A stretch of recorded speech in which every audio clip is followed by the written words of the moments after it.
8:55 de la tarde arrancó Dando Candela y esa música que usted está escuchando indica que hay tensión. Hay información de última hora, una de las informaciones más esperadas en el día de hoy, el veredicto final sobre el estatus y vida de Aurea Vázquez. Finalmente, un jurado compuesto por 5 mujeres, 7 hombres determinó que Aurea es culpable. Está con nosotros Jorge de Castrofón, como todos los días, y está también con nosotros el licenciado Edwin Prado. Y usted dirá, ¿qué hace Edwin Prado aquí? Está interesantísimo saber qué está haciendo con nosotros. Bienvenido, licenciado Jorge, como siempre. Buenas noches a todos. Bienvenido. Vamos. Y lo importante de todo esto es que salieron los 3 culpables. Los 3 culpables. Ella sale culpable y sale culpable su hermana y sale culpable también el exnovio de ella, que son parte de los que fueron acusados en esta conspiración que probó fuera de toda duda razonable ante el jurado. La Fiscalía Federal en San Juan, con Rosemilia, el fiscal Ruiz y otros, han probado ante el jurado federal en La Chardón que esta mujer, Aurea Vázquez, ex esposa en aquel momento de Dan Han, que era mi amigo, el canadiense, fue la que contrató a un sicario, a una persona, para que matara a su esposo para ganarse el dinero, porque Hangan quería divorciarse. Está con nosotros en la tarde de hoy, aquí en Dando Candela en Telemundo, el licenciado Prado, que fue el que hizo las capitulaciones de este matrimonio de Hangan y Aurea Vázquez, y nos va a decir hoy como una pregunta que tenía Sabi que tú le querías hacer. Hay que establecer que ambos conocían tanto a Aurea Vázquez como al canadiense. Vamos a partir de esa premisa para que la gente entienda el por qué estamos, ¿verdad?, contando con la presencia de también el licenciado. Licenciado, usted fue la persona que Aurea Vázquez como el canadiense buscaron como abogados para hacer unas capitulaciones a la hora de contraer nupcias. ¿Cómo se da la dinámica de esas capitulaciones? Porque uno dice, capitulaciones es, lo mío es mío, lo tuyo es tuyo, y esta es precisamente la historia. Alegadamente, y se pudo probar, no debo decirlo, fueron los 8 millones que podía heredar Aurea Vázquez en caso de un fallecimiento de su pareja. ¿Cómo se da esa dinámica entre ustedes 3? Sí, yo conozco a Aurea Vázquez desde casi el 2001, 2003. Inclusive trabajó 3 o 4 meses en mi oficina. En carácter de paralegal. Y posteriormente a ese trabajo, ella me dice que conoció a esta persona acaudalada, que quería conocerme para que yo hiciera las capitulaciones porque se iban a casar próximamente. En un momento dado, voy a la casa que ellos vivían en Yardley Place, en Ocean Park, y conozco a Anhan, una persona sumamente inteligente, graduado de Wharton School of Business, una de las escuelas más prestigiosas. Y teníamos algo en común, que era que yo había estudiado Derecho en la Universidad de Pensilvania, donde es Wharton. Y we click, como dicen los gringos. Y él me dice, mira, esto es bien sencillo, mándame un proyecto de capitulaciones y entre tú y yo redactamos las cláusulas, porque yo se jactaba de que conocía mucho, bregaba mucho con contratos. ¿Y qué decía ese contrato? Y ese contrato, el contrato lo que establecía básicamente el régimen era que todos los bienes eran separados, excepto cuando llegaban a una parte que es lo que llamamos la parte sucesoral. ¿Qué pasa si yo muero? ¿Qué pasa si muere el otro cónyuge? Donde Adam expresó en una reunión que sostuvimos para otorgarlo, que él no le importaba qué pasaba con sus bienes si él fallecía y que Aurea heredara según las leyes de Puerto Rico. Y así mismo se hizo constar en ese documento. Exacto. Y déjeme decirle una cosa, licenciado, no sé si usted sabía, yo conocí al señor Hangan porque yo era bien amigo también de Roberto Cacho, el socio de Hangan, y los ayudé estando en la legislatura de Puerto Rico en todos los negocios, lo que yo podía facilitarle, ayudarlos a que pudieran mejorar la economía de Puerto Rico, y ellos me ayudaban también a mí.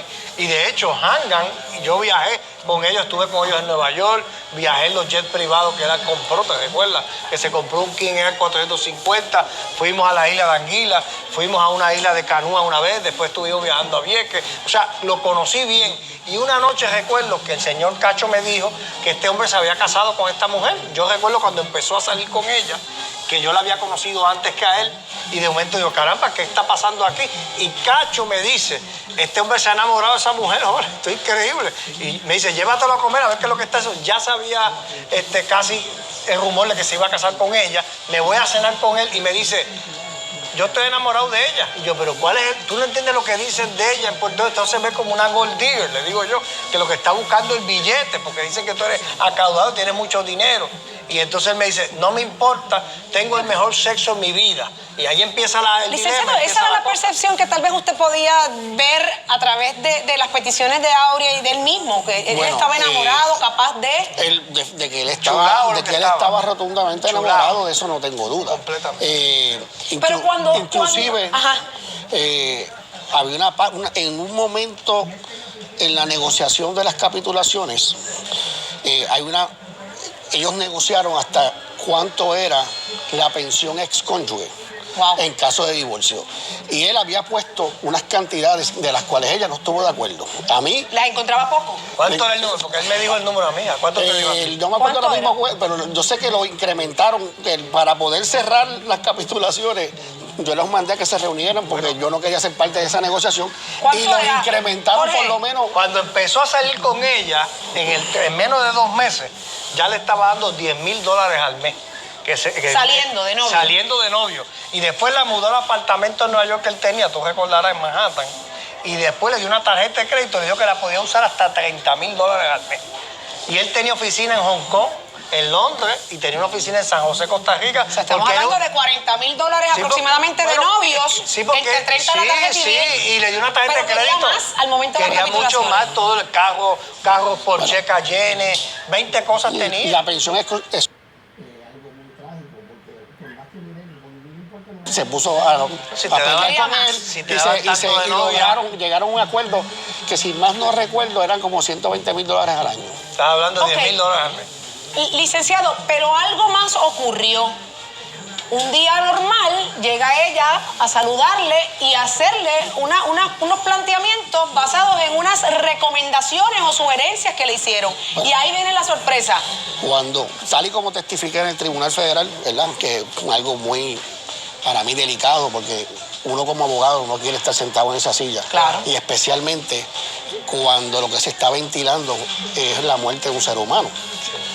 Algo muy trágico, porque por más que miremos, no importa los ángulos que tú no mires, aquí hay las víctimas las víctimas de esto son las 3 niñas que quedaron huérfanas de madre y el padre de Anja y su familia, que perdieron un grandioso ser humano que tenía mucho que aportar. Aún así tuvo que testificar. Déjame decirte que era una gran persona, hombre serio, inteligentísimo, de Wharton, como tú dices. Estuvo 2 años en el ejército israelí, pues tú sabes que era judío. Sí. Y estuvo allí participando en el ejército, él me Jorge, contaba. Todas esas cosas son maravillosas y describen a un ser humano extraordinario, y es lo que todo el mundo dice. Lo que esa persona extraordinaria no contaba era con la manera de pensar de Aurea en un momento dado cuando se encuentra con el licenciado. ¿Qué fue lo que le dijo? Posteriormente, al yo haber hecho las capitulaciones y haber ocurrido el asesinato, yo me desvinculo de todo lo que sea la representación legal, porque soy testigo de hechos. Porque si el móvil del asesinato eran las capitulaciones, pues yo obviamente sabía que en algún momento iba a ser testigo. Correcto. Así que yo evité tener contacto de abogado-cliente. Esto es bien importante, porque mucha gente dice, ¿cómo un abogado se va a sentar a declarar? Yo no estaba en calidad de abogado, estaba en calidad de testigo. Porque si fuera un privilegio que me hubiesen dado en el contexto de la relación abogado-cliente, yo estoy prohibido de hablar de eso en un tribunal. Y lo que ocurrió fue que posteriormente, a pesar de que yo había dicho que yo no podía representarla, que yo no tenía ningún vínculo abogado-cliente, en un momento dado ella me preguntó que si salía mejor, que alguien le había asesorado de que salía mejor con el marido muerto que vivo. Wow. Desde el punto de vista de las capitulaciones. O sea, ella se lo preguntó a usted. Normalmente, pero me hace como un comentario normal. Pasajero. Mira, pues me dijeron esto, que era verdad, por el comentario que... Y ahí tú te sorprendiste. ¿Cómo te reaccionó? No me sorprendió de que alguien se hubiese prestado a dar ese tipo de asesoramiento. Claro. Y segundo, más me sorprendí cuando me hizo el comentario posterior. Una vez que me dice eso, me pregunta que si yo conozco a alguien de la práctica criminal que pueda hacer el trabajo. Wow, licenciado. ¿Usted le temblaron las rodillas? No, porque uno lo toma eso, en ese momento tú no lo tomas en serio. A mí me sorprendió. Porque en las relaciones, en estos casos de divorcio, las parejas dicen muchas cosas que realmente no lo sienten en el momento y desean la muerte a los otros. Yo he oído tantas barbaridades de entre cónyuges en casos de divorcio que uno no toma eso en serio. Uno no cree que la persona es capaz de hacerlo. ¿Y qué pasó por tu mente cuando ella te dice una cosa así? En realidad, a mí no le di ninguna importancia porque pensaba que era, como te dije, no lo cogí en serio. Una broma. Hasta que ocurre el asesinato. Cuando usted se entera que este hombre fue asesinado, ¿qué fue lo primero que le pasó por la mente? ¿Pasó Aurea por su mente? En ese momento, yo me entero, porque yo estoy corriendo con Yankee y estábamos en Mohegan Sun, nunca me olvidaré, en Connecticut, de un concierto. Yo estuve ahí. Me llamó una productora de eventos de Puerto Rico, que no voy a enseñar el nombre, a decirme, mira, pasó esto. Y yo me quedé en shock, porque dije, pero cuando vi que ella estaba presente, pensé que nadie puede ser tan tonto de cometer un delito lo primero que se viene a la mente cuando uno ve el delito es que la sospechosa principal es ella. Y yo sinceramente pensé al principio que la habían seteado, que otra persona la había aprovechado de que ella era un blanco fácil y la habían seteado. Posteriormente, pues me percaté que no era así. ¿Y cuándo te llama la Fiscalía Federal? Fiscalía, déjame decirle algo que yo lo testifiqué, no tengo ningún problema con decirlo. Del 2005 al 2013, este servidor era sospechoso o tarjeta de ese delito. Porque... Wow. Y yo obviamente me doy cuenta rápido. Porque el socio también pasan 2 semanas o 3 semanas del asesinato y nadie me entrevista. El CIC nunca fue a mi oficina. Y si el móvil eran las capitulaciones, pues lo lógico es que tú vayas al abogado notario. Mira, tú viste algo, ¿qué pasó ese día? Y nadie fue. Así que yo, como abogado criminalista, dije, soy tarjeta. Eso fue confirmado posteriormente por un email que llegó a mis manos del padre de Ángel. Yo tengo un email en mi posesión que me lo trajo Chalbert, el hermano de Aurea, que decía, era dirigido del papá a Chalbert, diciendo que él, instándolo a él a cooperar. Coopera con las autoridades o tú y toda tu familia van a pagar por la muerte de mi hijo, incluyendo y el primer nombre que apareciera es mío, Prado, Gordon, y mencionaba un montón de gente, y por primera vez yo vi el nombre de Alex. Y lo primero, ya Jonathan había sido acusado. Alex, el que asesinó. El que asesinó. Alex, el loco pavón. El asesino confeso. Testigo federal. Testigo federal. Por primera vez veo en un email el nombre de Alex junto al de Jonathan. Y ya Jonathan estaba siendo procesado. Obviamente eso confirmó las sospechas que yo tenía. Y yo tuve que mantenerme callado hasta el año 2013. En el año 2013 fue Fiscalía Federal a entrevistarme a mi oficina con el FBI. ¿Ya usted estaba preparado? Y yo la primera pregunta que le hice es, ¿cuándo dejé yo de ser tarjeta? Y ellos, no, que no. ¿Cuándo? Dime, porque si no, no vamos a hablar. Porque a mí me consta que yo fui tarjeta de esta investigación. Y cuando finalmente me confirmaron que yo era tarjeta, pues yo le conté lo que yo sabía. Son un testimonio valioso. No empecé a que en aquel momento parecía una broma. Ese fue el detonante al final. Y que fue corroborado por el mismo amante de ella, que testificó y dijo que también a él le hizo el approach, que no fue a mí nada más. Wow, o sea que ya ella estaba buscando que esto se diera, que esto ocurriera, así quedó constatado y quedó probado. También me metieron en la lista también con estos cachos. Ahora estoy yo en la lista de Jorge de los próximos. No, yo estuve con este individuo en la federal y lo vi todos los días allí, en la cárcel. Un día en toda la celda y me pidió perdón por matar a mi amigo. Me dijo, tú sabes que yo soy testigo de este caso, estoy arrepentido, estoy con Dios y voy a decir todo lo que yo sé sobre el caso. Y yo le dije, yo no quiero saber nada de eso. Acepto lo que me estás diciendo, pero no me hables nada del caso. Y siguió caminando y ahora pues lo veo ahora en el caso. Pero yo llevo a Hangan, al padre, con Roberto Cacho, a la oficina de Fraticelli y ahí estaba el fiscal Ruiz, José Ruiz, que llevó el caso, claro, que es el que coge el caso. Ya estaba Jonathan preso, el de la perla. Y entonces, con esa reunión es que inicia Fiscalía Federal la investigación y de ahí sacan a Jonathan y cogen a Alex Pavón, que estaba escondiéndose en Santurce, en Atomayor. Al día de hoy, todo eso ya pasa a ser, ¿verdad?, historia. La realidad es que es culpable. En el día de hoy fue ese veredicto. ¿Qué pasó en sala? Mientras Aurea estaba recibiendo el veredicto final, pues mira, de parte de Endy.com, un trabajo extraordinario, José Delgado entrevistó a su compañero Alex Figueroa, quien estuvo dentro de la sala, y ellos relatan, entre pregunta y respuesta, cómo fue el momento. Vamos a ver lo siguiente. Primero, Aurea, por 2 cargos que tenía, encontrada culpable. Ella se mantuvo de pie, está de espaldas a nosotros, así que no pudimos observar su rostro, pero sí puedo decir que ese emitieron la declaración, el veredicto para Marcia y también culpable. Mantuvo erguida, derecha, mirando al juez. No podemos, como le dije, no teníamos acceso visual a su expresión facial. Posteriormente, emiten el veredicto para José. José sí estaba de frente a nosotros y entonces pues salió cabizbajo, inmediatamente bajó la mirada y buscó la mirada de este comunicado de prensa, sí. Buscó la mirada de su abogado como una especie de refugio, ¿verdad?, a su reacción. Pues, luego se emitieron la declaración, el veredicto para Marcia y también culpable. Ella pues se mantuvo fija la mirada en el juez y se pudo apreciar que sus ojos se aguaron al momento. Ella quizás fue la más afectada emocionalmente. Ya cuando se había terminado todo, lloró con fuerza, ¿verdad? Los abogados tuvo que tratar de consolarla, la alguacil.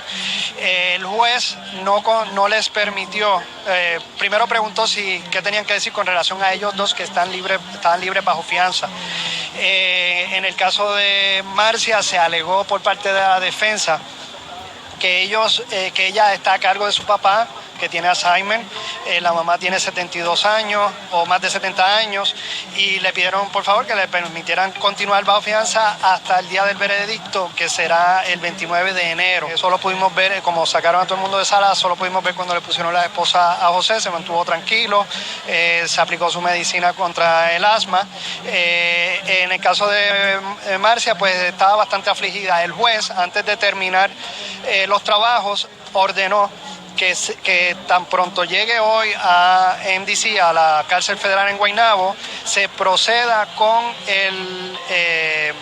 su traslado a una cárcel de una institución psiquiátrica. Una vez escuchar el veredicto, pues la familia de Ada Manhan, los familiares, la fiscalía, ¿cuál fue esa reacción de su señor padre que se encontraba en sala? Ellos muy calladamente, tratando de contener la emoción, que no fuera demasiado estruendosa, ¿verdad? Pues hicieron como su gesto de celebración reservada, ¿verdad? Amigos que teníamos de frente se agarraban las manos y hacían como bien bajito, se podía escuchar quizás como un yes bajito. No puedo decir lo mismo por familiares de los acusados porque no estaban allí. En cuanto a Marcia y a Aurea, sí estaba presente el papá de José Ferrer Sosa, pero estaba en la parte de atrás del cuarto. O sea que él, de todas formas, lo vimos posteriormente, se mantuvo sereno, trató de hacer un acercamiento a él, pero los alguaciles no se lo permitieron. Pero ese es más o menos el ambiente que se vive. Ya usted escuchó cómo fue el relato de lo que allí ocurrió. Licenciado, me lleva a preguntarle, usted estuvo muchos años sometido a la presión que ejerce un caso como este, siendo, ¿verdad?, un testigo. Cuando usted estuvo testificando, usted tenía a Aurea Vázquez frente a usted. ¿Usted logró hacer contacto visual con Aurea mientras testificaba? ¿Cómo la notó? ¿Cómo la vio? Yo la noté a ella normal. Tranquila. No la vi ansiosa, no la vi... ¿Y cómo se sentía usted? Bueno, uno se siente se siente sumamente incómodo, porque uno, por más que uno hable diáfanamente, siempre va a haber gente que malinterprete. Acuérdate que yo tengo una práctica criminal. Claro. Que esa gente que está en MDC, y Castro puede hablar de esto, hay personas que lo que van a decir es Prado se convirtió ahora en chota. Claro. Eso no es así. O mira, Prado traicionó el privilegio abogado-cliente. Cosas que... Son presiones que usted ha tenido que manejar durante muchos años. O sea, ¿cómo se siente hoy? ¿Ya usted se siente en la libertad? No, porque usted estuvo preso del silencio en este proceso. Una vez que yo testifiqué, para mí sentí un relevo de mucha presión. Un alivio brutal porque, número uno, después de haber testificado, pude acercarme a la hermana de Ángel, que era la que estaba en sala, porque papá no estaba, y darle mis condolencias. Que no podía hacer. Que antes de eso, nunca había tenido la oportunidad. Okay. Porque acuérdate que y yo lo entiendo, como padre que soy, que si me matan un hijo, pues yo voy a decir quiénes fueron los arquitectos de esta mentira, y voy a... ¿Y al papá? ¿Pudiste hablar con el papá? Con el papá no he podido hablar, le mandé un mensaje con la gente del FBI y todo el mundo. Y con la hermana, mejor dicho, le dije a la hermana que con mucho gusto me encantaría sentarme con él, a hablar con él cuando todo esto termine. Diciendo la verdad, ¿usted se siente libre de cualquier culpa, responsabilidad que la familia de este hombre fallecido pudiera pensar? Bueno, uno se siente, bueno, y repito, son personas muy poderosas y cuando tiene gente con dinero y tiene gente que pueden tener un set de venganza, uno puede pensar muchas cosas. Tentáculos. Pero no fue así. Gracias a Dios, ellos hicieron las cosas como Dios manda. Ellos pusieron mucho dinero en investigación, ¿sabes? El padre de Ángel se gastó un dineral. Imagínese. En la investigación, en recursos legales, para que esto llegara a su fin. El papá es el que le dice dónde está ella en Italia. Finalmente, y con esto me despido y le agradezco grandemente, le agradecemos que haya estado con nosotros en Dando Candela como abogado criminalista. ¿El veredicto? Eso es lo que se esperaba, ¿no? Era demasiado. Hubo mucha gente, incluyendo a mi persona, que no tenemos nada que ganar con ir allí a declarar. Al contrario, mucho que perder con ir a declarar allí. Que coincidimos en lo que yo entiendo es la verdad. O sea, que se siente tranquilo en el día de hoy, ya puede... Igual, Jorge, en un momento dado, Jorge también era mi amigo, fue señalado. Era mi amigo. Se hizo justicia para él. Jorge de Castrofón se queda con nosotros, licenciado, esta es su casa, gracias por estar con nosotros. Y que este sea el foro para que usted se desahogara y dijera toda su verdad.